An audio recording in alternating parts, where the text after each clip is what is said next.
Hi, my name is Robyn Wood and I'm the founder of Grip Corporate Coaching. In this little video today, I wanted to talk about that dreaded word, feedback, a word that sparks so much anxiety in so many of us. We're now coming to the end of the year, and as much as it's been a strange year for many of us, those of us who are still in employment and working in large organisations, strict corporate structures, will be, I'm sure, starting to have end of year conversations around performance. And this is typically a time when feedback comes into play. I think, as I said when I opened the video, feedback as a word is a trigger, I think, for so many of us to feel vulnerable and brings negative connotations. And I think that comes from so many of us having really bad experiences of receiving feedback.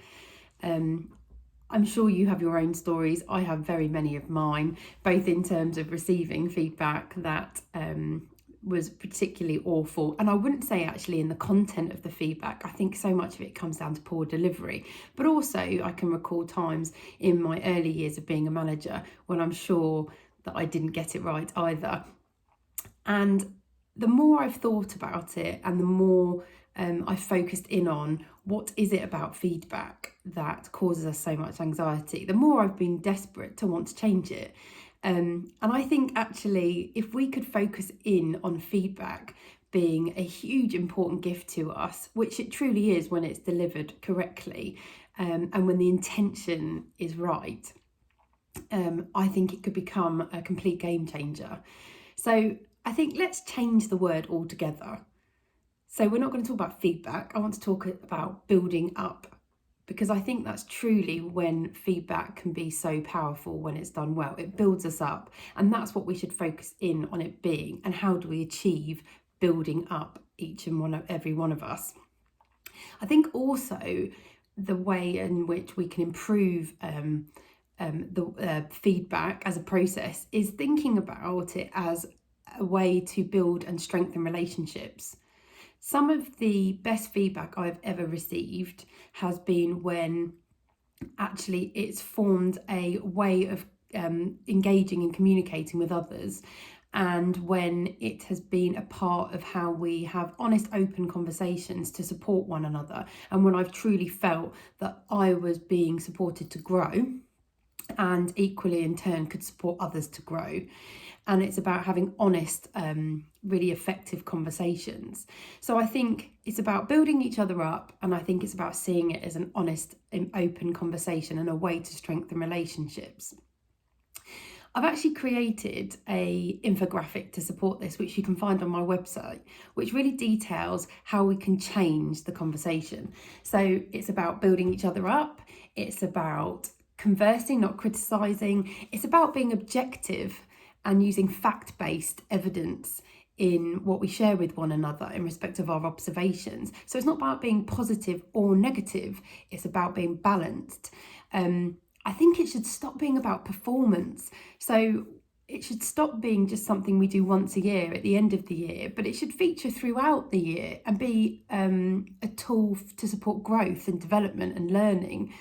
And it should be about building each other up, as I said, being supportive, not about being negative and bringing each other down. So how do we do this effectively? How do we build each other up successfully?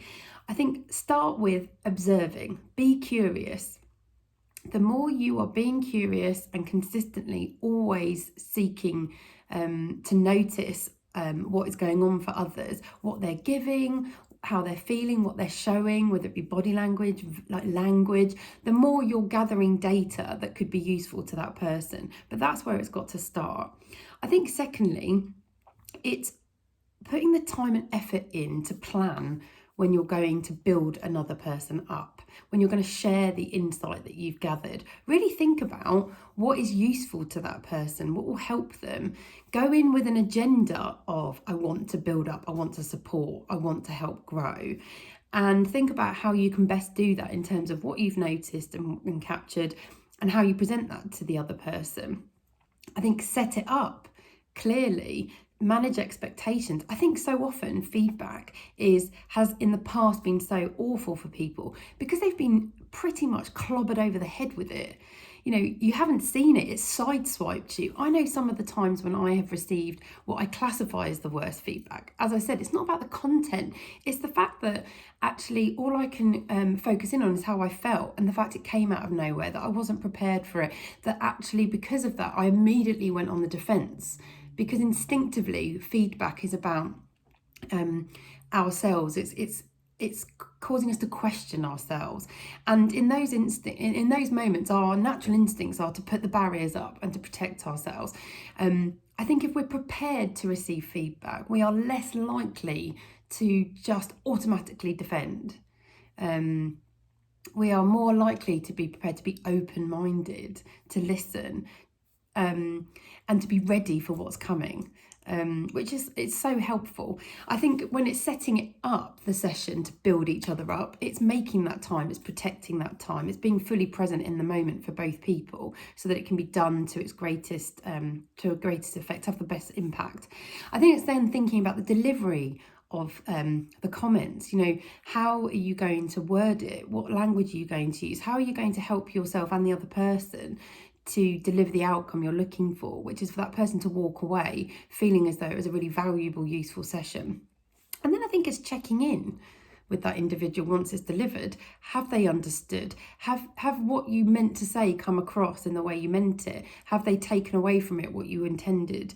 And if not, then give the opportunity to correct and explain and clarify, and then keep doing it, practicing and asking for it in return when you're giving it, so that you're not just the person who is sharing that feedback, but you're prepared to be vulnerable too, and to have that. But vulnerable in that you're recognising, that vulnerability creates the opportunity to learn.